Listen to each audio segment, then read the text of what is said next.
అందరికీ నమస్కారం. నేను మీ చిలకమర్తి ప్రభాకర చక్రవర్తి శర్మ. ముందుగా అందరికీ హోలీ పౌర్ణమి శుభాకాంక్షలు, కామదహనం శుభాకాంక్షలు. విశేషించి మనకి 25 మార్చి 2024 సూర్యోదయ సమయానికి పౌర్ణమి తిథి ఉండడం చేత ఈరోజు మనకి చిలకమర్తి పంచాంగరీత్యా దృక్ సిద్ధాంత పంచాంగ గణితం ఆధారంగా హోలీ పౌర్ణమిగా చెప్పబడింది. మనకి ఫాల్గుణ మాసం చాలా విశేషమైన ప్రత్యేకమైనటువంటి మాసం.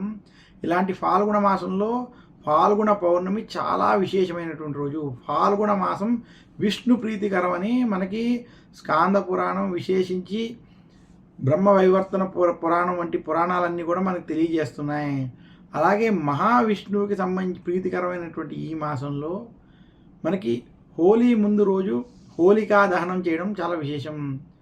మనకి హిరణ్యకశిపుడు యొక్క కుమారుడు ప్రహ్లాదుడు, ఆయన్ని హిరణ్యకశిపుడు విష్ణు భక్తుడిగా చూసి ప్రహ్లాదుడిని సంహరించడానికి అనేక ప్రయత్నాలు చేసి విఫలం అవగా, ప్రహ్లాదుడిని అగ్నిలో వేస్తే చనిపోతాడని భావించి ఆయన చెల్లి రాక్షస జాతి స్త్రీ అయినటువంటి ఆయన చెల్లి హోళికని పిలిచి, హోళికకి అగ్నిలో దూకినా తన అగ్ని ఏమీ చేయలేనటువంటి వరం ఉండడం, ఆ వర ప్రభావం చేత హోళికని నీవు ప్రహ్లాదుని పట్టుకు అగ్నిలోకి దూకు, ప్రహ్లాదుడు ఎలా చావడో చూస్తాను అని చెప్పడం, అన్న మాటని తీసుకుని ఆ హోలిక హాహాకారాలు చేస్తూ ఆనందంతో ప్రహ్లాదుని పట్టుకుని అగ్నిలోకి ప్రవేశించడం.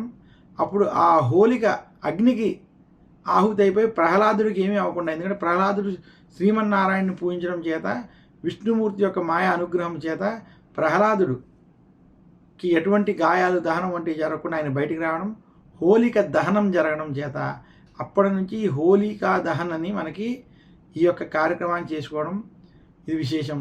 ఇదే కాకుండా హోలీ పౌర్ణమి రోజు విశేషించి ఈరోజు వసంతోత్సవాలు చేయడం, మహావిష్ణువుకి సంబంధించినటువంటి అన్ని ఆలయాల్లో వసంతోత్సవాలు చేయడం, సాయంత్రం కామదహనం వంటివి శివాలయాల్లో చేయడం. ఎందుకంటే మన్మధుడిని దహనం చేసినటువంటి రోజుగా ఇది చెప్పబడింది. అందుకని ఈరోజు ప్రత్యేకించి శివాలయాల్లో కామదహనం అంటే కాముని యొక్క విగ్రహాన్ని దహనం చేస్తూ ఉంటారు.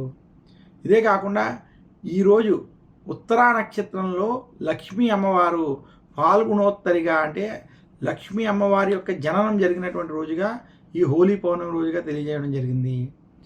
శాస్త్ర ప్రకారంగా ఏ వ్యక్తి అయినా హోలీ పౌర్ణమి రోజు ఆచరించినటువంటి విషయాలు ఏంటంటే, సూర్యోదయానికి పూర్వమే లేచి తలస్నానం ఆచరించి ఉదయం విష్ణు ఆలయాలని, లక్ష్మీ ఆలయాలని దర్శించడం, మహావిష్ణువుని పూజించడం, ఈరోజు విష్ణుమూర్తిని లక్ష్మీదేవిని పాలతో అభిషేకం చేయడం, అలాగే ఈరోజు ఉసిరికాయలతో దీపాలను వెలిగించడం.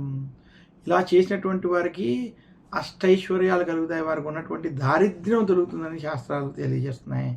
తెలిసి కానీ తెలియక కానీ చేసినటువంటి పాపాలు దహించుకుపోతాయని శాస్త్రాలు తెలియజేస్తున్నాయి. అలాగే హోలీ పౌర్ణమి రోజు సాయంత్రం పూట శివాలయాలను ప్రత్యేకంగా దర్శించడం, ఈశ్వరుడికి అభిషేకం వంటి చేసుకోవడం, ఈశ్వర ఆరాధన చేయడం చాలా విశేషం.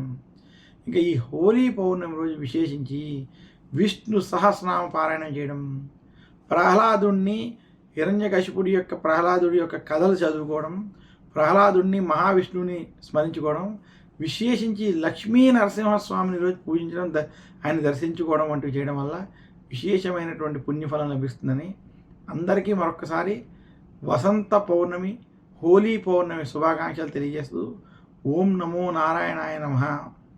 సర్వం శ్రీమన్నారాయణ అర్పితమస్తు. ఓం నమః శివాయ. ఈశ్వర కరుణాకటాక్ష సిద్ధిరస్తు.